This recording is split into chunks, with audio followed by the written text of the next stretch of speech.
యక్షస్వరూపాయ జటాధరాయ పినాకహస్తాయ సనాతనాయ దివ్యాయ దేవాయ దిగంబరాయ తస్మై యకారాయ నమఃశివాయ.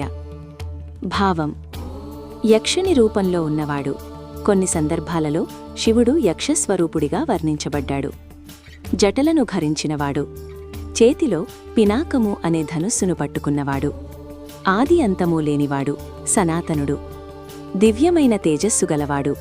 అటువంటి యకార స్వరూపుడైన శివునికి నమస్కరిస్తున్నాను.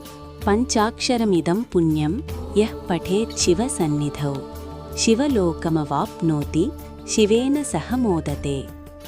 ఈ పవిత్రమైన పంచాక్షర స్తోత్రాన్ని నా, మా, షి, వా, యా అనే 5 శ్లోకాలను ఎవరైతే శివుని సన్నిధిలో పూజా సమయంలో లేదా శివుణ్ణి ధ్యానిస్తూ భక్తితో పఠిస్తారో వారు అంత్యమున కైలాసానికి, శివలోకానికి చేరుకుంటారు మరియు అక్కడ పరమశివుని సాన్నిధ్యంలో ఆనందంగా ఉంటారు అని దీని అర్థం.